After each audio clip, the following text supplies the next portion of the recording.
Әдебиеттік оқу. Сабақтың тақырыбы «Кім жомарт? Не жомарт?» Мұзафар Әлімбаевтың шығармасы. Құрметтейік жер ананы, аңыздан үзінді. Ғабит Мүсірепов аталарыңыздың шығармасымен танысамыз. Оқу мақсаты шығарманың мазмұны бойынша сұрақтарға жауап беруіміз керек. Жерім жомарт, адамзатты асыраған. Жер қалайша жомарт болады? Қалайша жер адамзатты асырайды? Ойланып көрші. Тыңда. Ей перзентім, сен жомарт адамдар сияқты халқыңа қызмет етуді ұнатсаң, әуелі жомарттықтың не екенін біл. Жомарттықтың негізі 3 нәрседен тұрады. Бірі айтқан сөзіңді қалтқысыз орындау.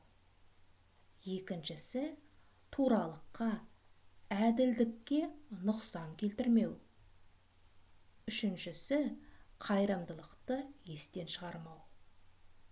Бұл үзінді Қабуснамеден алынған, ал Қабуснаме деген адамзат баласына үлгі насихат беретін кітап. Дәптеріңе жаз. Жомарттықтың негізі 3 нәрседен тұрады екен. Бірінші, айтқан сөзіңде тұру. Екінші, тура, әділ болу. Үшінші, қайырымды болу. Осы 3 қасиет сенің бойыңда болатын болса, демек сен жомарт адамсың деген сөз.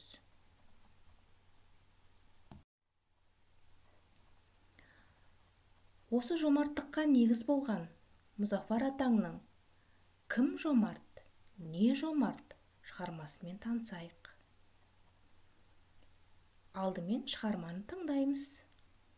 Артынша өз бетіңше бірнеше рет оқуды ұмытпа. Кім жомарт? Не жомарт? Кім жомарт? Батыр жомарт. Халық үшін жанын берген. Кім жомарт? Ұстаз жомарт. Бар балаға тәлім берген. Не жомарт? Жер жомарт. Адамзатты асыраған. Не жомарт? Күн жомарт. Жерге нұры шашыраған. Кім жомарт екен балалар? Әрине, батыр жомарт. Тағы кім жомарт? Ұстаз жомарт. Не жомарт? Жер жомарт. Не жомарт? Күн жомарт. Енді осы тыңдағандарыңызға сүйене отырып, 5-ші тапсырманы орындайық. Оқулығыңның 72-ші бетіндегі кестеге назар аудар. Ақын ойын кестеге түсінгені бойынша жазып бер. Кестені дәптеріңе сызып жалғастыр. Кім жомарт еді? Әрине, батыр жомарт. Неліктен батырды жомарт дейді? Өйткені батыр елін, жерін жаудан қорғайды. Тағы кім жомарт еді? Кестеге өзің жаз.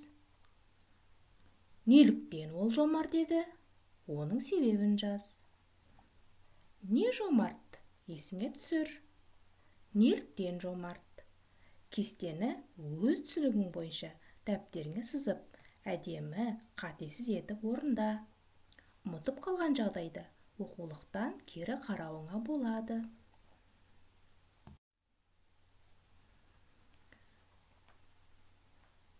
Жомарт болған жер туралы, жер ана туралы шығармамен танысайық. Неліктен жерді жазушы анаға теңейді? Өйткені жер ана адамзатты асырайды. Жер ана адамзаттың өсіп өркендеуіне жағдай жасайды. біз жер анада өмір сүріп жатырмыз. Ғабит Мүсірепов аталарың ана тақырыбына қалам тартқан керемет ұлы жазушы. Ол кісінің ана тақырыбында жазған көптеген шығармалары бар. Соның бірі «Құрметтейік жер ананы» атты аңызынан үзінді тыңдаймыз. Адам баласының бір ата, бір анадан жаралғанын дүние жүзі әлдеқашан мойындап қойған. Біз Адам ата мен Хауа анадан жаралғанбыз балалар. Бүгінгі ұрпақ адам баласын алаламай, тең көріп, тең ұстау жолында. Ұлы ата анамыз жер деген мекенді ұрпақтарына түгел арнаған. Адам баласының бесігі жер, жер ана. Ұлы анамыз Хауа ұрпақтар анасы, барлық адам баласының анасы. Құрметтейік, бас иейік бүкіл адам баласының анасына. Құрметтейік, бас иейік адам баласының мәңгілік ортақ бесігі жер анамызға. Мәтінді мәнерлі оқуға дайындал. Дауыс ырғағыңды дайында.